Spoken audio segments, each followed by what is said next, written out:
यानी ये सनातन धर्म जब हम बोलते हैं तब कोई एक धर्म नहीं है, वह मूल सनातन है जो पूरी मानव जाति को ऊपर लाता है, उन्नति करवाता है। वह सनातन धर्म है जो भारत में है।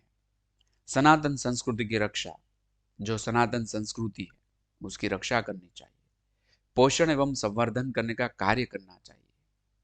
तो जब कोई धर्म सनातन होता है वह सभी को लागू होता है, सर्व के लिए है, कोई एक व्यक्ति या समुदाय के लिए नहीं है। और उनका पालन करता हो, उसकी रक्षा पोषण और संवर्धन करता हो, यह सारी एलिजिबिलिटी है टू गिव ज्ञान। वही ज्ञान दे सकता है जिसमें यह एलिजिबिलिटी है, ऐसा लक्षण है। वास्तविकता के आयाम यानी रियलिटी, जन्म के साथ ही वर्तमान जीवन कम होता जा रहा है। देखिए, हम वास्तविकता के आयाम को जानना चाहिए। जब ज्ञान की बात हो रही है, आत्मज्ञान की बात हो रही है, तब वास्तविकता क्या है वो उसके साथ हम हमें जुड़े रहना चाहिए। तो कि हम जब जन्म लेते हैं उसके साथ ही वर्तमान जीवन कम होता जा रहा है। एक दिन ऐसा आएगा कि आत्मा निकल जाएगा। तो जन्म के साथ ही वर्तमान जीवन कम होता जा रहा है।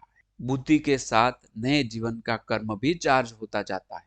जब हम कर्म करते हैं, वह उनके साथ हम जो क्रिया करते हैं, कार्य करते हैं, उनके साथ साथ नया कर्म भी चार्ज होता है, यानी जिसकी इफेक्ट भविष्य में आएगी। तो इफेक्ट में हम जी रहे हैं और नई इफेक्ट क्रिएट कर रहे हैं। मृत्यु तय है, यानी ये कोई मना नहीं कर सकता है कि मृत्यु तय नहीं है। यह फैक्ट है, वास्तविकता है, इसको बदल नहीं सकते। मृत्यु के साथ दो बातें तय होती है, नया जन्म या मोक्ष। जब वर्तमान बॉडी की मृत्यु होती है, आत्मा तो मरता नहीं है, तो पुद्गल, पूर्ण गलन वाला जो शरीर, अहंकार मिश्रित जीवात्मा, मृत्यु के साथ दो बात तय होती, नया जन्म होता है जीवात्मा का या फिर मोक्ष होता है, हो जाता है। यानी वो जीवात्मा नहीं रहता है, आत्मा, मूल आत्मा स्वरूप जो इसका है परमात्मा, वह स्वयं परमात्मा स्वरूप हो जाता है, यानी कि मोक्ष हो जाता है। तो यह वास्तविकता है। वास्तविकता के आयाम जो मैंने बताया कि लकड़ा कटता है, जो दो भाग हो जाते हैं, जैसे करवट से काटते हैं, वैसे ही एक बार मनुष्य जीवन का अंत आने वाला है, वर्तमान जीवन का होता ही है।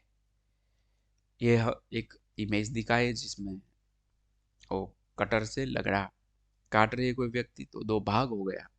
ऐसा ही एक दिन हो जाएगा। वास्तविकता के आयाम गीता में भी बताए गए हैं। अध्याय 2 में श्लोक 20, चैप्टर 2 श्लोक 20, न जायते म्रियते वा कदाचित, न अयम भूत्वा भविता वा न भूयः, अजः नित्यः शाश्वतः अयम पुराणः, न हन्यते हन्यमाने शरीरे। इसका अर्थ है, यह आत्मा कोई काल में जन्म लेता हो ऐसा नहीं है, या मर जाता हो ऐसा भी नहीं है, तथा उत्पन्न होकर फिर से सत्तावान होता हो ऐसा भी नहीं है, क्योंकि यह आत्मा अजन्मा, नित्य, शाश्वत और पुरातन है। शरीर मर जाता है, फिर भी आत्मा मरता नहीं है। यह वास्तविकता है। भगवान ने एक भी शब्द बिना वास्तविकता का नहीं बताया।